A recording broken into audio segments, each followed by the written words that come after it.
pilgrimage is fundamentally to subdue the sense of who you are, is to become nothing in the process of just walking and climbing and subjecting yourself to various odorous processes of nature. So always these places of pilgrimage in the ancient past were always located in such places where a person has to go through a certain amount of physical, mental and every kind of hardship to get there, so that in the process he becomes less than who he thinks he is right now.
It's a phenomenal amount of mystical work has happened in this part of the world.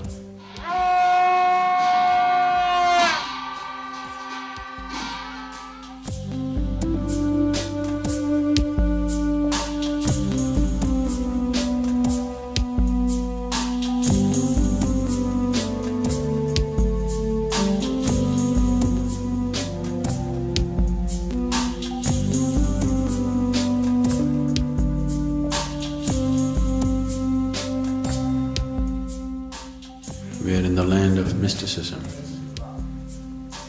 Nepal is, at least at one time, was wholly dedicated to the mystical aspect of life. This is an experiment where they tried to make the whole nation into a tantric body. They tried to use the whole geography of the land to create like a body with all the chakras established. Certain parts of India, every 6 men in Tibet were monks. That means about 15 or 16% of the population were monks.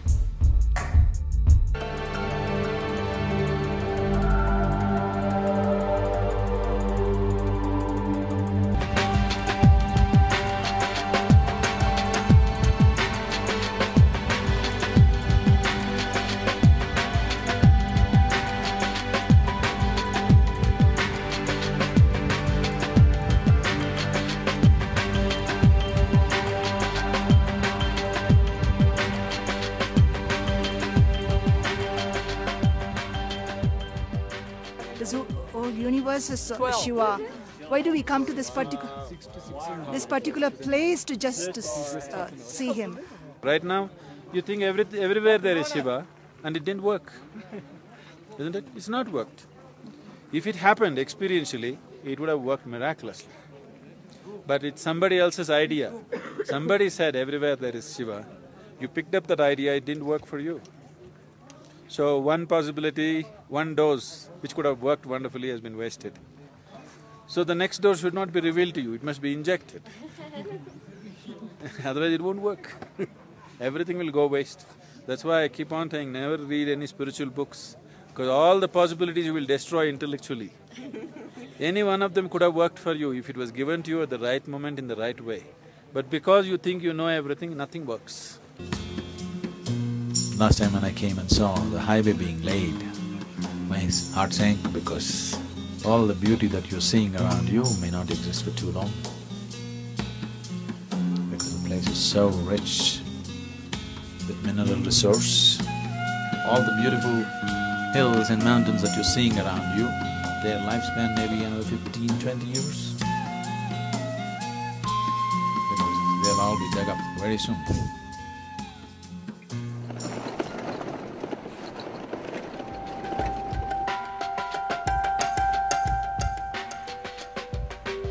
When you learn to keep your own ideas and emotions and thoughts and opinions aside and do what is needed in the world, that is a spiritual process. For most people, spirituality is just an entertainment because they only talk about it. If you have at least a moment experienced something that you think is worthwhile, you must pitch your life for it.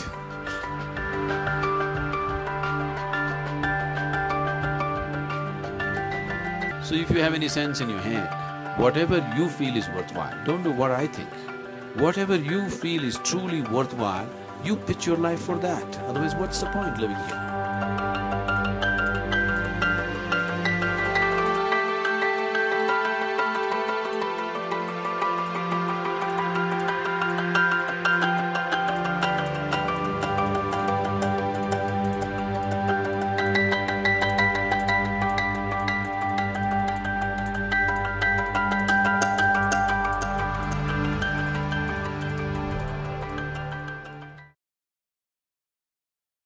This is not just a water body, it's a tremendous phenomena, so we'll set up a certain process. Till then, nobody touch the water, nobody enter the lake. We will set up a certain process so that you'll be receptive to what's happening there. This is not just another body of water, this is something else.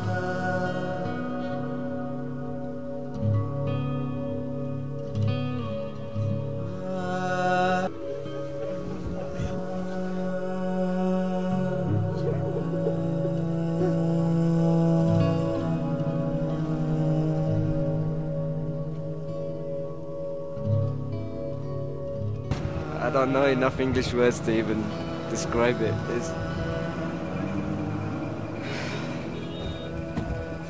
I don't know any words to describe it. It's very emotional. I'm finding it a little hard to speak right now. I don't know. I'm just amazed that I've come here in the presence of Sadhguru. I just can't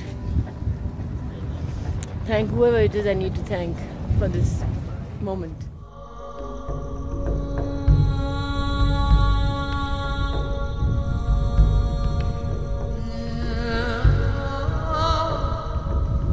This is supposed to be one of the last remnants of the Tibet ocean or the sea, which in many ways happens to be the crucible of human evolution on this planet. In this view, lifetimes of spiritual pursuit, I have been to any number of places of enormous power and possibility, but I haven't seen anything like this. This is a place, I don't know if there's another place like this. This is a place where there's a constant traffic of beings and energy forms which are not of this earth. In the past, I have known many situations in my life when I have witnessed these kind of transactions, but not in this volume and this variety. This must have been happening here for I don't know how many million years.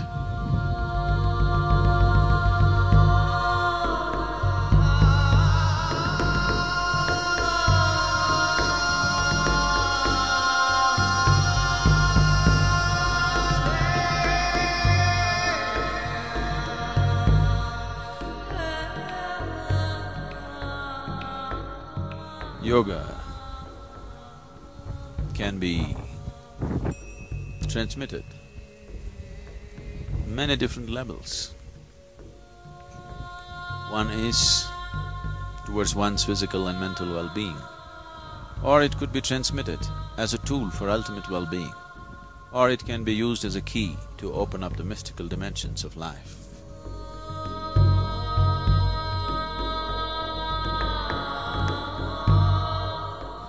If you know Hindu Puranas and things like that, you would find any number of stories where beings who did not belong to this earth came, the yakshas, the ganas. Since yesterday evening, what I'm seeing here, I am willing to believe any damn fib that anybody says because this is bigger than the tallest stories that I've heard.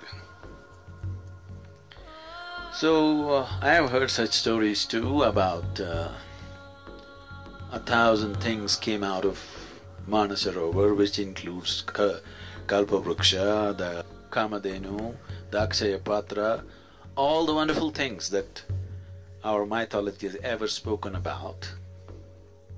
That may be just a poetic expression for the grand things that are happening here. That may be all the highest things that they could think of, a list of 1,000 things. All the things are here in subtle form.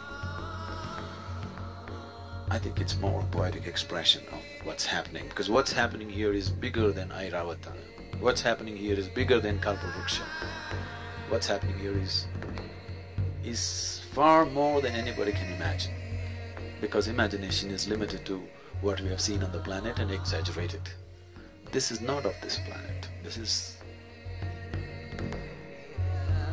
damn thing is confusing the hell out of me.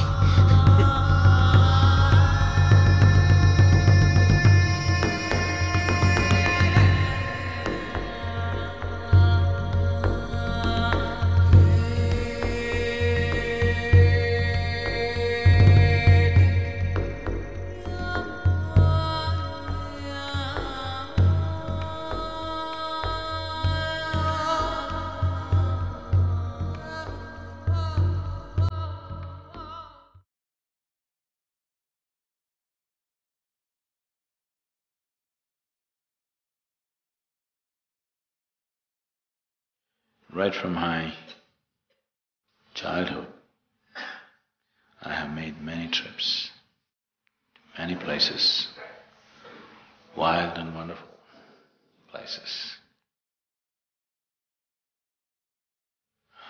But I have to say that Kailash,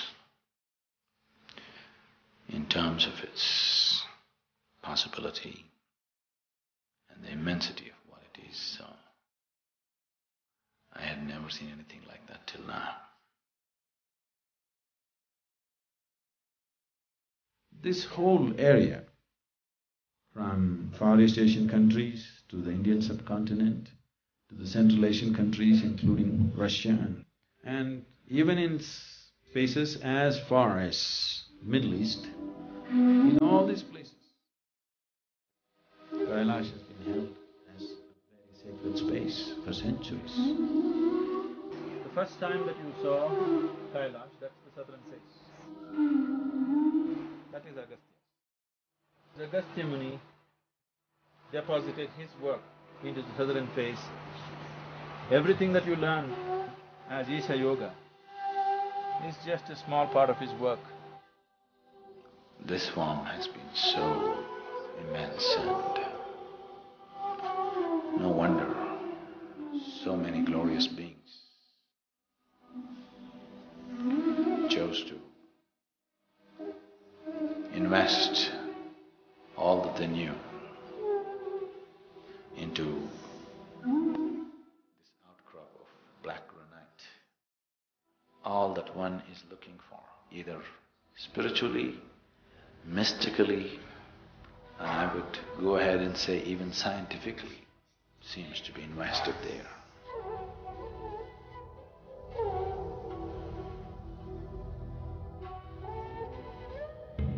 For ages, I really do not know how far the written history talks about this, but the yogic lore talks about 25 to 30,000 years ago.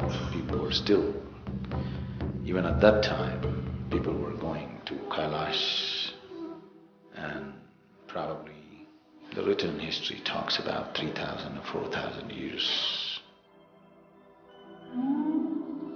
Everybody, let's move!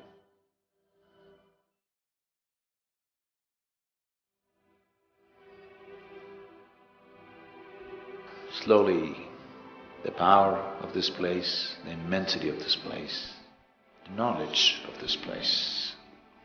That's what is most intriguing and overwhelming for me, the knowledge of the place. How it got invested there and how it retained it in a very live, reverberating way. Attracted every religion in this part of the world. The Jains claim it is theirs. The Buddhists claim it is theirs. The Bond religion claims it is theirs. It doesn't belong to anybody. This is a treasure house for the world. This is not about belonging to this sect or that sect. This is a true treasure house.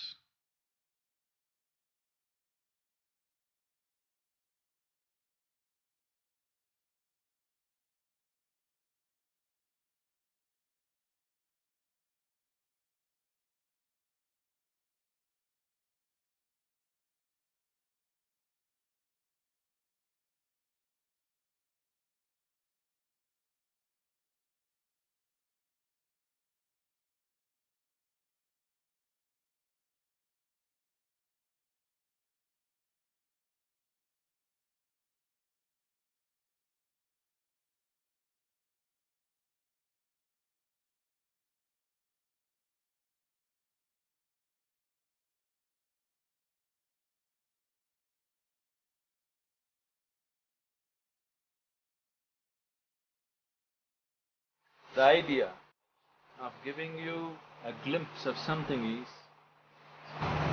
so that you'll have the sense to work for it, create the necessary strength and system within you where you can receive and experience and live in ways that human beings have not even imagined.